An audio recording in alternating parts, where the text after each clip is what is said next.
स्वागत है आपका अ पिंच ऑफ स्नफ कहानी के क्वेश्चन आंसर्स के डिस्कशन के इस वीडियो में। क्वेश्चन आंसर्स पर आने से पहले मैं आपको एक बात बहुत क्लियर वर्ड्स में कहना चाहूँगा कि अगर आप एग्ज़ाम में अच्छा परफॉर्म करना चाहते हैं तो आपको सारे चैप्टर्स को लाइन बाय लाइन ज़रूर समझ लेना चाहिए। इससे न केवल आपको क्वेश्चन आंसर्स में बल्कि ऑब्जेक्टिव्स में और समरी बनाने में सभी में हेल्प मिलेगी। और अगर आपने इस चैप्टर को लाइन बाय लाइन नहीं समझा है तो सबसे पहले सारे पार्ट्स को लाइन बाय लाइन समझ लीजिए, जिसका कि लिंक मैंने नीचे डिस्क्रिप्शन में दे रखा है। और अगर आप समझ चुके हैं तो फिर बिना डिले किए हुए चलिए आगे बढ़ते हैं। सबसे पहले शॉर्ट क्वेश्चन से समझना शुरू करते हैं। B.1.1 ये है आपका पहला, जिसमें कि इन्होंने कहा था कि जो भी आपने पढ़ा है उसके आधार पर जो सेंटेंसेस दिए गए हैं उन्हें कंप्लीट करना था। जैसे कि पहला सेंटेंस है आपके पास, उसमें एक डैश दिया गया है, खाली जगह है, और उसमें दिया गया था कि was coming to visit the narrator's family. यानी कि जो नरेटर है इस कहानी का, अ पिंच ऑफ स्नफ का, उसको कौन विजिट करने आ रहा था, कौन आ रहा था उनके यहाँ? नानू काका आ रहे थे। तो नानू काका इसका सही आंसर होगा। The narrator was dash under secretary on probation. इसके बाद कहा जा रहा है क्या कि जो नरेटर था वो क्या था प्रोबेशन पर? तो हम जानते हैं कि एक अंडर सेक्रेटरी था वो। Nanu Kaka was to stay for how many days. यहाँ पर एक डैश दिया गया है आपके लिए कि नानू काका जो आ रहे थे वो लगभग कितने दिन रुकने के लिए वो आ रहे थे। तो कहानी में उसकी माँ बताती है नरेटर को कि 2 या 3 दिन के लिए आ रहे हैं वो। इसके बाद डी नंबर जो क्वेश्चन था उसमें दिया गया था कि Nanu Kaka was coming to Delhi too. यहाँ टू का अर्थ है कि वो किस लिए आ रहे थे। तो to see the welfare minister, यानी कि वो कल्याण मंत्री से मिलने के लिए आ रहे थे। Dash inform the under secretary about Nanu Kaka's visit. Nanu Kaka आने वाले हैं इसके बारे में जो अंडर सेक्रेटरी था उसको किसने इन्फॉर्म किया था? ऑफ कोर्स जो नरेटर था, यानी कि जो अंडर सेक्रेटरी था उसकी मदर ने, उसकी माँ ने। इसके बाद एफ एक फिल इन द ब्लैंक्स था कि the under secretary had to put a charpai for himself in the back verandah because जो अंडर सेक्रेटरी था उसको जब नानू काका आए थे उसके घर में तो उसने देखा था क्या कि उसकी माँ ने नानू काका को उसके कमरे में शिफ्ट कर दिया है और उसे चारपाई को अपने पीछे बरामदे में लगा करके वहां सोना पड़ा था। तो यहाँ पर यही रीजन हम देंगे कि because his mother had installed Nanu Kaka in his bedroom. Nanu Kaka was related to the narrator as he was his. अब नानू काका जो था वो इस कहानी के नरेटर से कैसे रिलेशन था उसका? तो हम लोग जानते हैं कि वो जो नरेटर था इस कहानी का उसकी माँ का भाई थे, उसकी माँ के भाई थे नानू काका। तो यानी कि माँ के भाई यानी मामा हुए। तो यहाँ पर उसका जो रिलेशन था नरेटर के साथ वो एक मैटरनल अंकल का हुआ। मामा को मैटरनल अंकल कहते हैं। इसके बाद क्वेश्चन नंबर B.1.2, इसमें कहा गया है क्लियरली कि जो क्वेश्चंस दिए गए हैं उनका आंसर्स ब्रीफली लिखना है। ब्रीफ शब्द का अर्थ होता है संक्षिप्त, यानी छोटे तौर पर लिखना आंसर। जैसे कि एक क्वेश्चन है इसका पहला, the news that made the mother happy disturbed her son, why were their responses so different. यहां कहा जा रहा है इस सवाल में कि काका के आने के न्यूज से माँ तो खुश थी लेकिन बेटा जो था वो थोड़ा परेशान हो गया था।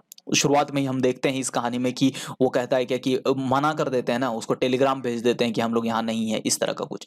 तो यहाँ पूछा जा रहा है कि ऐसा क्यों होता है कि दोनों का रेस्पॉन्स अलग अलग क्यों था? तो सिंपल सा रीजन था यहाँ पर कि जो माँ थी उसके लिए तो वो भाई थे और वो भाई का साइड भी लेती थी थोड़ा, तो इसलिए उसके आने से तो उसको खुशी हो रही थी लेकिन इसे खुशी नहीं थी। The son was not happy when he got the news of Nanu Kaka's visit because he had to face some problems whenever Nanu Kaka visited his home। तो जब भी नानू काका आते थे वो थोड़ी तिकड़मबाजी करते थे तो इसको उसका पार्टिसिपेट करना पड़ता था, उसका हिस्सा बनना पड़ता था। इस वजह से ये थोड़ा अपसेट था। मैं क्वेश्चंस को डिटेल में समझा रहा हूँ, मैंने चैप्टर को लाइन बाय लाइन एक्सप्लेन कर दिया है। अब मैं क्वेश्चंस के मेन सेंस को बता रहा हूँ। आपका ये जितना भी आंसर है इसे मैंने बाय वर्ड PDF में दे दिया है, तो इसलिए टेंशन होगी नहीं कि सर ने जो कहा है उसको हम लोग वर्ड में कैसे डालें। जैसे कि अभी ही हमने जो आंसर डिस्कस किया है उसको मैंने आपके PDF नोट्स में दे रखा है, उसका आंसर ये रहा, ये PDF नोट का ही है। इसके बाद अगला क्वेश्चन जैसे इसमें था कि do you have a similar experience? Has your response to the news of the arrival of any guest have ever been different from that of the other members of the family? क्या कभी ऐसा हुआ है कि आपको भी ऐसा कोई एक्सपीरियंस हुआ हो कि जब कोई गेस्ट आने वाले हो आपके घर पर और बाकी मेंबर्स का रिएक्शन कुछ और है और आपका कुछ और। जैसे बाकी लोग दुखी हो सकता है और आपको खुशी वो मेंबर आ रहे हैं, या फिर बाकी लोग तो बहुत खुश हों कि हाँ वो गेस्ट आ रहे हैं हमारे यहाँ, लेकिन आप दुखी हो कि उसके आने से आपकी परेशानी बढ़ जाती है। ऑलराइट, तो इसका आंसर बहुत सिंपल था कि yes, there are some visitors whom I personally don't like but other members of my family do। हाँ ऐसे होते हैं, सभी के फैमिली में होते हैं ऐसे लोग जो कि हम लोग मतलब उसको पसंद नहीं करते हैं, बाकी लोग पसंद करते हैं, ऐसा होता है। इसके बाद इसी का तीसरा क्वेश्चन है यहाँ पर कि had to travel second on a third class ticket but it was all arranged quite amicably। What arrangement नानू काका is referring to? How can such arrangement be amicable? अब यहाँ पर ये जो क्वेश्चन था वो था नानू काका के ट्रैवल से रिलेटेड, कि वो जो यात्रा की थी उन्हें थर्ड क्लास के टिकट पर सेकंड क्लास में ट्रैवल करना पड़ा था। ओके, और इसको नानू काका ने कहा था क्या कि हो गया, किसी ना किसी तरह से हैंडल हो गया था, क्योंकि उन्होंने एक टीसी की हेल्प ली थी। क्वेश्चन ये कह रहा है क्या कि ये जो सब कुछ था वो एमिकेबली कैसे हैंडल हुआ, इसे एमिकेबल क्यों कहा जा रहा है, यानी कि ये बहुत ही संतोषप्रद कैसे था। तो सिंपल सी बात है, नानू काका थे वहां पर तो संतोषप्रद तो होना ही था इसलिए। और ये भी आंसर आपके पीडीएफ में दिया गया है, आप आराम से अपना पीडीएफ ओपन कीजिए और उसमें आपको सारा वर्ड बाय वर्ड मिल जाएगा। फिर कुछ ट्रू फॉल्स दिए गए हैं B.2.1 अपनी बुक से आप मिला सकते हैं कि टी लिखना है ट्रू के लिए, एफ लिखना है फॉल्स स्टेटमेंट्स के लिए। जैसे पहला स्टेटमेंट है इसमें, it was very easy for the narrator to get sent on a foreign assignment. बात आती है एक जगह पर जहां पर कि सोहनलाल रतिराम की बात आ रही थी, वहां पर कि नानू काका बोलते हैं नरेटर को कि तुम क्यों नहीं चले जाते फॉरेन असाइनमेंट पर, तो वो नरेटर जवाब देता है उनको कि इतना आसान नहीं है, ये उतना ही मुश्किल है जितना कि किसी मंत्री से अपॉइंटमेंट लेना। तो इसलिए यहाँ पर जो कहा गया है कि it is very easy for the narrator, narrator के लिए बहुत आसान था किसी भी फॉरेन असाइनमेंट पर जाना, ये कंप्लीटली गलत है, फॉल्स है। Ratiram was the son of Sohanlal Ratiram, of course वो पार्टी हेड था और उसका मतलब वो बेटा था। और Sohanlal Ratiram was the party boss in Delhi, party boss था सोहनलाल रतिराम, तो ट्रू है। इसके बाद एक और क्वेश्चन है इसमें ट्रू फॉल्स में कि Nanu Kaka went to Lala Sohanlal because they were both were zamindars. अभी जस्ट हमने पिछले क्वेश्चन में देखा कि वो जो था सोहनलाल रतिराम वो पार्टी बॉस था दिल्ली में, और नानू काका कोई जमींदार वमींदार नहीं थे, और वो वहां पर केवल अपने मतलब से गए थे, तो ये वाला स्टेटमेंट भी फॉल्स है। Nanu Kaka visited Lala Sohanlal in the guise of an astrologer. Nanu Kaka Sohanlal से मिलने के लिए जो गए थे, क्या वो ज्योतिषी बन के गए थे? नहीं गए थे। हम लोगों ने देखा था कहानी में कि ज्योतिषी वो सबसे लास्ट में बने थे जब उसको मंत्री से मिलना था, तो इसलिए नानू काका से वो नानू काका जो थे सोहनलाल रतिराम से ज्योतिषी बनकर नहीं मिले थे, ये फॉल्स है पूरा। Nanu Kaka's meeting with Sohanlal Ratiram was very successful. Nanu Kaka जब सोहनलाल रतिराम से मिलने गए थे, क्या वो मीटिंग सक्सेसफुल रहा था? ऑफ कोर्स सक्सेसफुल रहा था, क्योंकि नानू काका को जो काम था वो काम उनका बन गया था, उनको जो भी जानकारी चाहिए थी मंत्री से रिलेटेड वो उनको मिल गई थी। आगे यहाँ पर फिर से वही क्वेश्चंस दिए गए हैं कि जो भी क्वेश्चंस हैं उनको आपको ब्रीफली आंसर करना है, यानी संक्षिप्त रूप में छोटे छोटे आंसर देने। जैसे the under secretary always obeyed Nanu Kaka although he was never willing to do so. Why? यहाँ कहा जा रहा है कि जो अंडर सेक्रेटरी था इस कहानी में, जो नरेटर है जो कहानी सुना रहा था नानू काका के बारे में, वो हमेशा नानू काका की बात मानता था। हालांकि बात ऐसी है कि वो कभी भी ऐसा चाहता नहीं था। विलिंग का अर्थ होता है इच्छा होना उस चीज का, उसकी इच्छा नहीं होती थी बात काम करने की, लेकिन उसको वो मान जाता था। ऐसा क्यों होता था? तो इसका आंसर हम लोग सिंपली जान रहे हैं कि वो उसके घर पर आया हुआ था और उसकी माँ ने उससे कहा था कि उन्हें कोऑपरेट करना है, ठीक है, और उसकी माँ के कहने पर उसने 2 दिन का ऑफ भी लिया था, वो जैसा कि बताता है कहानी की शुरुआत में ही, और वो चाहता था कि जल्दी से जल्दी इसका काम हो और जितनी जल्दी हो सके वो निकल जाए यहाँ से। इसी वजह से वो हमेशा ही नानू काका की बात को मानता था, एक तरफ उसकी माँ की वजह से और दूसरी तरफ उसकी इस इच्छा की वजह से कि नानू काका जल्दी से जल्दी उसके घर से चला जाए। ये भी आंसर आपके पीडीएफ नोट्स में दिया गया है। अगला क्वेश्चन है कि this tie and collar business is no good this days, what did Nanu Kaka mean to से? यानी कि नानू काका ने एक जगह पर जिक्र किया था जब उसको जोधपुर कोट और वो नारंगी रंग के पगड़ी की बात करते हैं, तो वो कहते हैं कि ये टाई कॉलर का बिजनेस जो है ना अभी आजकल अच्छा नहीं। तो यहाँ उनका कहने का मतलब क्या था? तो एक्चुअल बात क्या थी कि हम लोग देखते हैं क्या कि नानू काका ट्रेडिशनल कपड़े पहनते थे। वो धोती पहनना घुटने तक, पुराने समय का लंबा कोट पहनना, पगड़ी बांधना, गमछा रखना।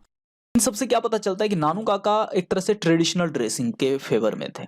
ठीक है, और कोट टाई ये सब चीज अभी प्रेजेंट जमाने की बातें हो जाती है। ठीक है, इसलिए ये जो लाइन थी नानू काका ने जो कहा था वो ड्रेसिंग सेंस को लेकर के कहा था उन्होंने। ठीक है, तो ड्रेसिंग सेंस अभी वाला उसको यूजलेस मानते थे, इसीलिए उन्होंने ऐसा कहा था। और उनके नजर में था क्या कि ट्रेडिशनल ड्रेसिंग जो है वो ज्यादा अच्छी है। यानी कि आप कोट पहन लो, पगड़ी बांध लो, धोती पहन लो, कुर्ता पहन लो, ये सारी चीज। ठीक है, ये आंसर भी बाय वर्ड आपको पीडीएफ नोट्स में दिया गया है। इसके बाद अगला क्वेश्चन है कि how did the under secretary change his appearance to accompany Nanu Kaka. Nanu काका का साथ देने के लिए अंडर सेक्रेटरी जो था उसने अपना किस तरीके से अपना रंग रूप बदला था जब उसको वहां जाना था, मतलब सोहनलाल रतिराम से मिलने के लिए, तो उसने क्या क्या किया था। तो हम लोग सिंपल सी बात जानते हैं कि उसने एक जोधपुरी कोट पहना हुआ था वहां पर नानू काका का साथ देने के लिए। हु इज अ जमींदार? डू यू नो एनी जमींदार in your locality? What do the people in your locality think about him? यहाँ बात हो रही जमींदार की, क्योंकि ना बीच में जिक्र आया था जमींदारों के सम्मेलन वगैरह की, किसानों वगैरह की, तो इन सारी चीजों को लेकर के।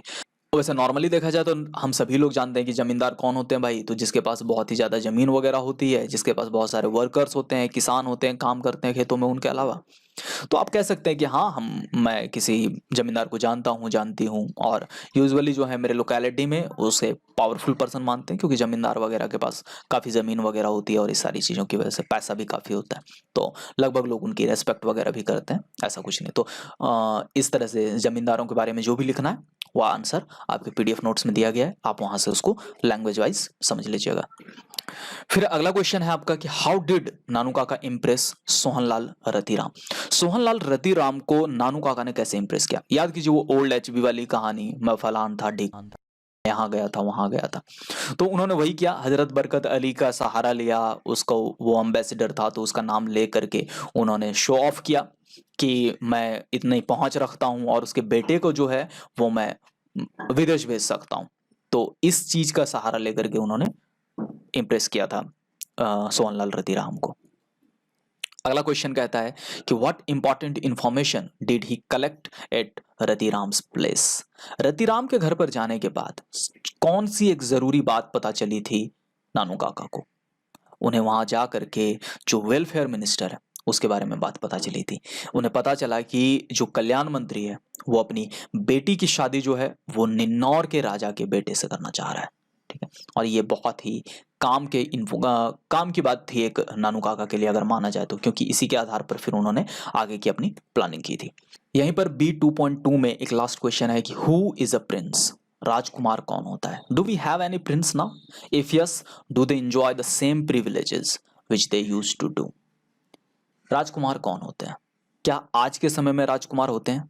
और अगर होते हैं तो क्या उन्हें वही सुविधाएं, वही सहूलियतें मिलती हैं जो उन्हें पहले मिला करती थी? देखो, सबसे पहली बात यह है क्या कि हम सभी जानते हैं, आप भी जानते हो कि अभी के समय में उतना जल्दी कोई राजकुमार मिलता नहीं है आसपास कहीं भी। तो नॉर्मली तो हु इज अ प्रिंस, तो सन ऑफ अ किंग, किसी भी राजा का बेटा जो है वो राजकुमार कहलाता है, प्रिंस कहलाता है। और बहुत ही कम अब प्रिंस बचे हुए हैं। हमारे देश की बात करें तो राजस्थान वगैरह में मिल जाएंगे, कुछ साउथ वगैरह में मिल जाएंगे थोड़े बहुत, और इसके अलावा ज़्यादा अब राजकुमार वगैरह बचे नहीं हैं। और अब उन्हें उतनी सहूलियतें, उतना जो ऐशो आराम होता था, उतना जो उन्हें प्रेफरेंस दिया जाता है हर चीज़ में, वो अब उन्हें नहीं दिया जाता है। पहले की तुलना में बहुत ही ज़्यादा उनकी वैल्यू हुआ करती थी।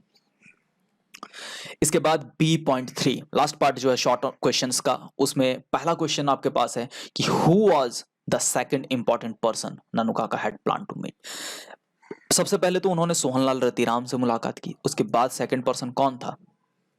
ऑफ कोर्स वेलफेयर मिनिस्टर, जिससे वो मिलने के लिए गए हुए थे। तो यहाँ पर आपको आंसर में लिखना है कि welfare minister was the second important person Nanu Kaka had planned to meet, और ये आंसर भी आपको पीडीएफ नोट्स में दिया गया है। What preparation did he make to meet him, यानी कि वो जो दूसरा आदमी था, वेलफेयर मिनिस्टर था, के लिए उन्होंने क्या क्या प्रिपरेशंस की, क्या क्या तैयारियां की। हम सभी जान रहे हैं कि वो ज्योतिषी बने, उन्होंने जो एक बड़ी सी कार को सबसे पहले तो किराए पर लेने के लिए मैनेज किया, उसको ब्रीफ ट्रायल बोल करके लिया, अपने आप को एक बहुत ही ज़्यादा रईस की तरह पहले दिखाया, फिर बाद में हेरिडिटरी एस्ट्रोलॉजर, एक ज्योतिषी बना करके महाराजा ऑफ निन्नौर का इस तरीके से खुद को प्रेजेंट किया था। इसके बाद एक क्वेश्चन है यहाँ पर कि what new role did Nanu Kaka give the under secretary to play. जो अंडर सेक्रेटरी था उसे एक नया रोल क्या मिला था? हम सभी जान रहे हैं कि उसे उस बड़ी गाड़ी को चलाने के लिए एक बड़ा सा लेवरेज शॉफर बनने के लिए कहा गया था, यानी कि सही पोशाक पहन करके उसे इस बार गाड़ी चलानी थी, ऐसा फील होना चाहिए जैसे रॉयल लोग रोड पे निकले हैं रॉयल्टी के साथ। ठीक है, अब इसके बाद एक क्वेश्चन है यहाँ पर कि how did he manage to impress the Sikka auto dealers. Sikka auto dealers के पास जब वो जा रहे थे तो उन्होंने उसे कैसे इम्प्रेस किया था? इसकी कहानी थी वो धोबी वाले में कि उन्होंने एक धोबी को बुलाया था, पहले धोबी को बुला करके उसे 1,000 रुपये का चेक दे दिया था, और उसके बाद उसको बोला था क्या कि तुम सबके सामने आना ये बोलने के लिए कि मैं भूल गया था वो चेक। और वही होता है, वो उसके सामने आता है, उसके सामने चेक लहराता है, बोलता है क्या कि आप इसे भूल गए थे, और इस तरह से वो जो सिक्का ऑटो डीलर्स वाला है वो इम्प्रेस हो जाता है कि ऐसा आदमी सचमुच अमीर होगा और ये मेरी कार खरीद सकता है। अगला क्वेश्चन है इसमें कि what did he do at the minister's residence. Nanu Kaka ने मंत्री के आवास पर पहुंचने के बाद क्या किया? क्या उन्होंने उसे बुलाया मिलने के लिए? Of course not. उन्होंने वहां पहुंचने के बाद सिर्फ एक छोटा सा काम किया कि विजिटर्स बुक मंगवा लिया, उसमें अपना एड्रेस लिखा, एड्रेस लिख करके वो लौट आ गए। How did he impress the minister. उन्होंने मंत्री को कैसे प्रभावित किया? तो सिंपल सी बात थी, उन्होंने क्या किया, विजिटर्स बुक में जा करके ये लिख दिया कि वो जो है महाराजा ऑफ निन्नौर, जो है निन्नौर के महाराज के वंशानुगत ज्योतिषी हैं। अब मंत्री के की जो बेटी थी उसकी शादी होनी थी उसके राजकुमार से, तो अब सिंपल सी बात है कि जो मंत्री है वो चाहेगा कि इससे मिलें, कुंडली वगैरह अच्छे से मिलवा लें, अच्छे से इसको अपने फेवर में ले लें, ताकि मेरे बेटी की शादी जो है वो उस घर में हो जाए। यहां से अगला क्वेश्चन निकल करके आता है, is the under secretary impressed with Nanu Kaka at any point, when and why, find out the evidence from the story. क्या अंडर सेक्रेटरी जो था वो किसी भी जगह पर इम्प्रेस होता है क्या नानू काका से, और अगर होता है तो कब होता है और क्यों होता है, और कहानी में आपको वो सबूत निकालना है। अब हमने देखा था क्या कि जब इस कहानी को पढ़ रहे थे तो जब नानू काका ने विजिटर्स बुक मंगवाया था, तो विजिटर्स बुक मंगवाने के बाद उन्होंने जब लिखना शुरू किया था अपना फ्लोरिश वे में कि हाँ hereditary astrologer to the Maharaja of Ninnaur, उस समय जो था अंडर सेक्रेटरी वो इम्प्रेस हो चुका था नानू काका से। ठीक है, और ऐसा वो कहता है कहानी में, कहां पर कि I watched Nanu Kaka in admiration. Admiration का अर्थ होता है प्रशंसा, तारीफ के साथ। मैं मतलब तारीफ कर रहा था नानू काका की कि कितना शानदार इंसान है ये, बेहतरीन तरीके से खेल रहे हैं। तो इस तरह से हमें पता चलता है कि ये हो रहा है। यहां तक में आपका जितना भी शॉर्ट क्वेश्चन था वो सब कवर हो गया है। अगले लेक्चर में हम लोग जो लॉन्ग क्वेश्चंस देखने वाले हैं, लॉन्ग आंसर टाइप के क्वेश्चंस, उन क्वेश्चंस को भी जरूर एक बार देख लेना पीडीएफ नोट्स में, बहुत हेल्प मिलेगी डिस्कशन में।